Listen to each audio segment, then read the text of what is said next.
Hello mga idol, ayan, pupunta po tayo, samahan po ninyo ako dito po sa Yoyogi Koen at pupuntahan po natin ang Philippine Festival 2025 dito po sa Yoyogi Koen sa Sibuyako. Ayan po, pinakamalapit pong estasyon dito ay Harajuku. At ayan po, ayan pinaka-arko ng Yoyogi. Welcome! Makita naman po, mababasa po ninyo. Welcome to Philippine Expo. Pasok po tayo mga idol, samahan po ninyo ako. Marami po tayong makikita dito mga kababayan natin. Kaya lang po talagang hindi naman po kami magkakakilala. Kaya minsan talagang nagkakahiya ang magbatian. Di ba?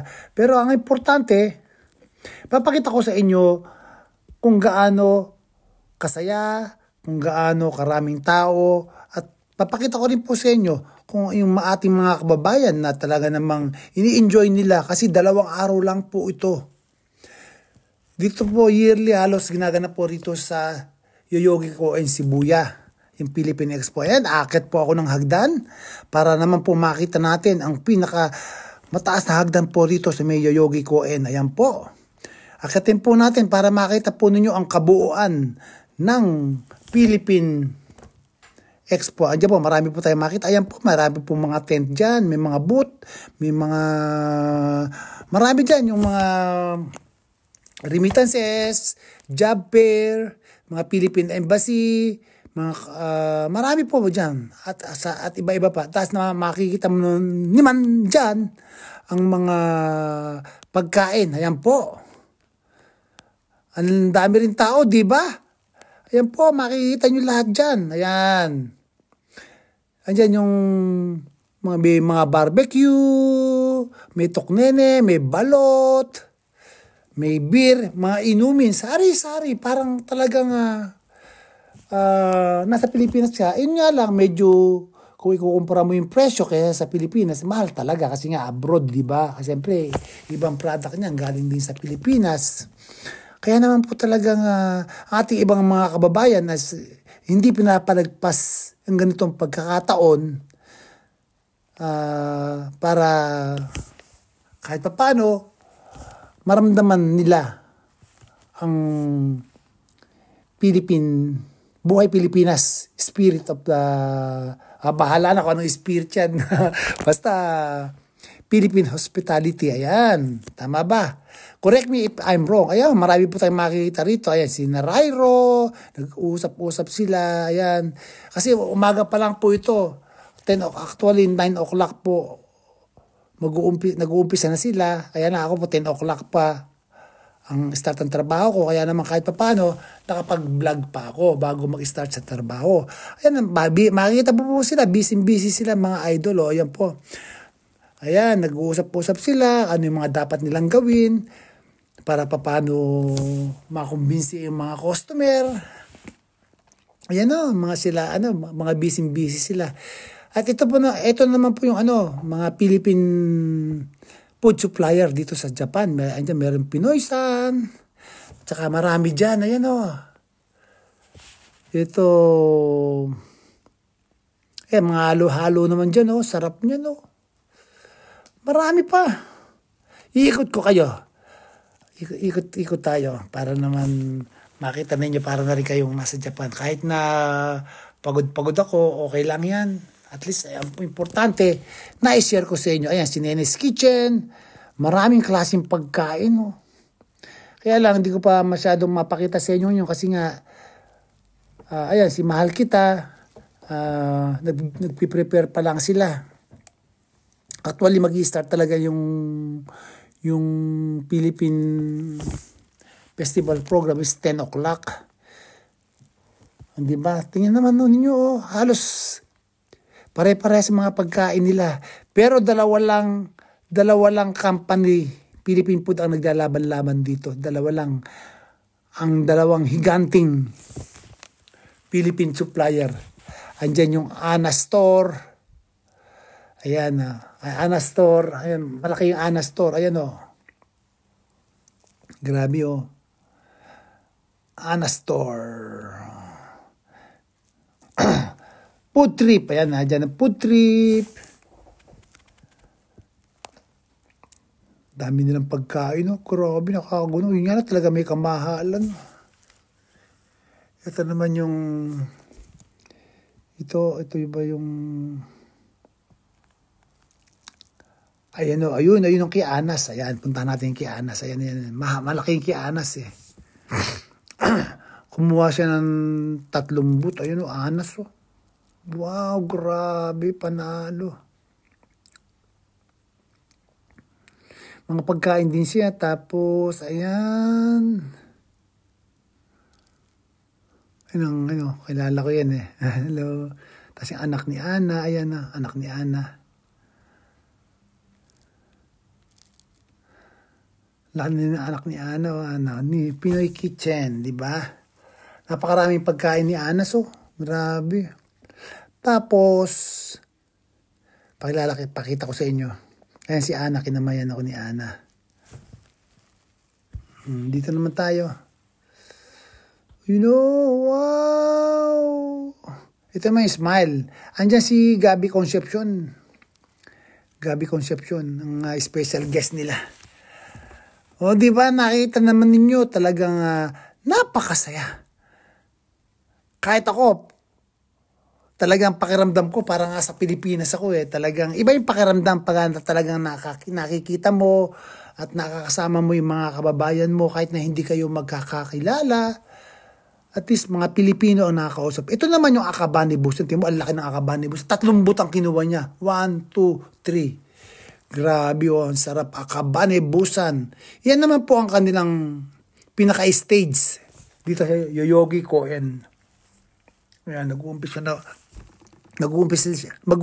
sila ng 10 o'clock yung program nila. Kaya lang, hindi na ako makakapag-vlog kasi nga 10 o'clock po, trabaho ko na. Kaya pagpasensya na po ninyo, ito lang po yung maipapakita ko. So yung iba, hindi ko kaya dahil wala naman ako kanina. Hindi na ako pwedeng mag-vlog mamaya dahil oras na ng trabaho. Ito na. Pauwi na ako. Kasama ko na yung anak ko. Ito na. Ayan. Dito naman tayo ngayon. Magkakantahan naman sila. Kakaraoke. Ito, hating gabi nito. Tapos na yung duty ko. Ayan. Ikot ko sa inyo. Ayan ang anak ko. Ayan anak ko. Si Lovely.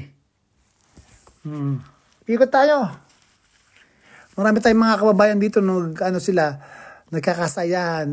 Kaya lang, gusto ko pa sana mag-stay. Ang kaso, malayo kasi ang bahay ko rito. Gabi na ako makakauwi. Ayoko namang umuwi ng hating gabi kasi bukas din. Maaga gising ko. Pupunta uli ako dito. Kaya, alam mo naman, trabaho. Natin mo, laki ng Anas Toro. Grabe. Hindi sila nauubusan. O, di ba? Philippine. O, saan ka pa?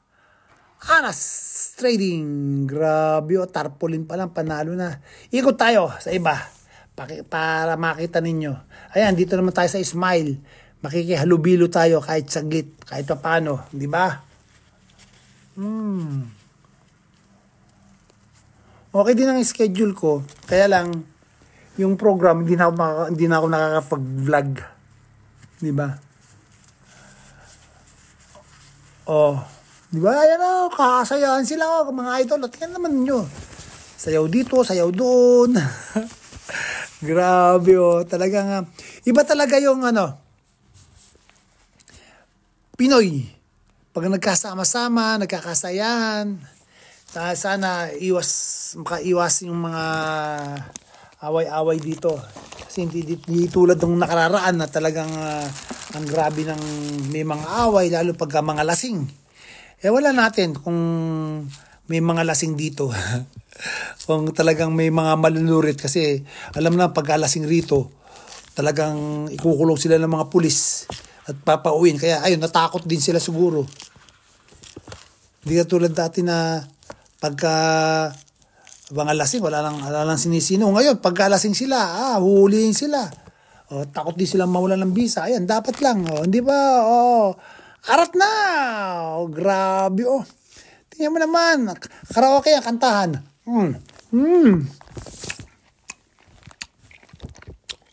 Anak ko. Ayan na mga idol, ay ikot naman tayo.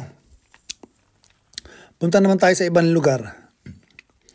Ayan na, ayan, Jassy. Masarap din yung mga barbecue dyan.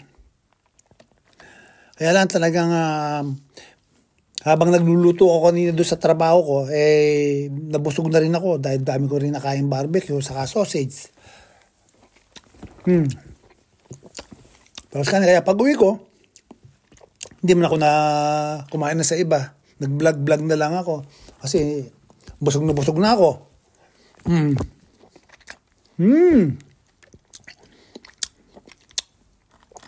Nakakagutom talaga. Oh, grabe. Ayan na mga kababayan natin. Oh. Kasi makakagandahan kapag gantong oras na. Minsan 50% discount na. Minsan ang halagang 40% discount. Pagka yung 900, nagiging 500 na lang. Yung 1,000, nagiging 600 na lang. So, siyempre, kahit ako, imbis na 2 lang mabibili mo, 3, 4 na mabibili mo kasi nga may discount na, di ba? Kaya naman, halos naubos din paninda namin.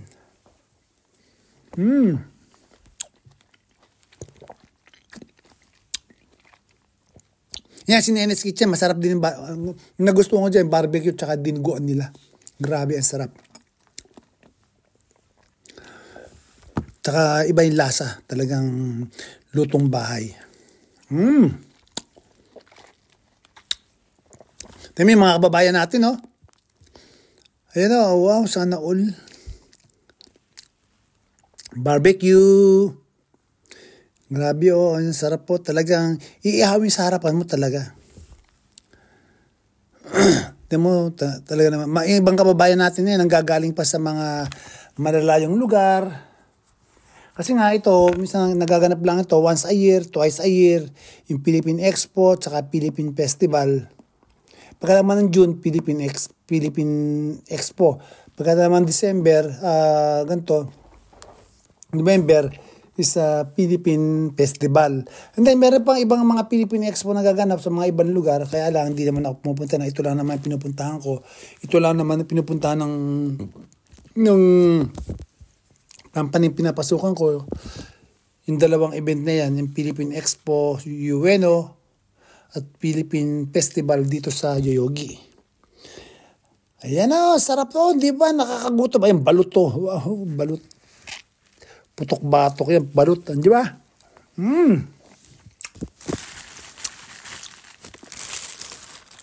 Grabe, nakakagutom talaga mo. Kaya lang, di na ako magtatagal din. Pauwi na rin ako kasi layo nga ng bahay ko. Nag-vlog lang ako, isinir ko lang sa inyo kahit paano para makita ninyo kung anong buhay. Yung kahit anong buhay meron dito ang mga Pinay, lalo na pag ganyan may mga festival. At adyan, nakikita-kita yung mga magkakaibigan. Katulad kanina, mga kakilala ko sa TikTok, mga kaibigan sa TikTok, nakita ko. Kaya lang, hindi ako maka-join sa kanila, gawa ng naka-duty nga ako. Alam mo naman, trabaho. Gustuhin ko man. Hindi ko magawang maki-join. Hindi ako maka-join sa kanila, gawa ng yung amo ko ando doon, nahiya naman ako. Kaya binabati ko lang sila. Hello, kamusta?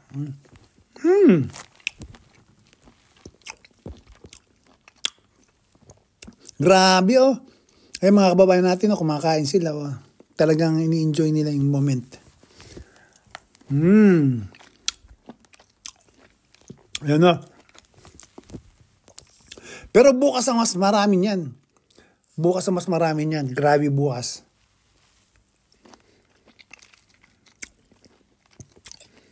Kasi nga last day bukas at saka 2 days lang talaga. Mas okay sana kung ginawa nilang 3 days to. Friday, Saturday, and Sunday. Kaso 2 days lang. Ayan, sabi ko sa anak ko, anak, akit ulit tayo sa taas. Yan o, di ba?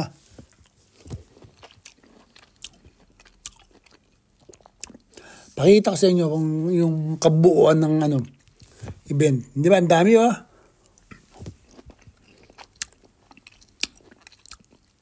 Grabe, ang daming tao. Akit po tayo sa pinakamataas na hagdan dito sa area nito. Talaga pag umakit ka rito is kasi taas ng Mount Everest. Kaya kitang-kita mo yung kabuuan, di ba? Or Mount Pinatubo, kitang-kita mo yung paligid mo, di ba? Sana all! O, arat-arat na! Ang dami yun, di ba? O, kamusta naman kayo? So, mga kababayan ko dyan, kita-kita po tayo bukas. Dito sa Yoyogi Koen. Madali lang po. Pinakamalapit na istasyon dyan is Yoyogi Koen. Aking anak. Ayan. Anak ko po yan. Nag-iisa kong anak. Yoyogi Koen po. Pinakamalapit na istasyon is Harajuku. Tapos Shibuya and then Harajuku.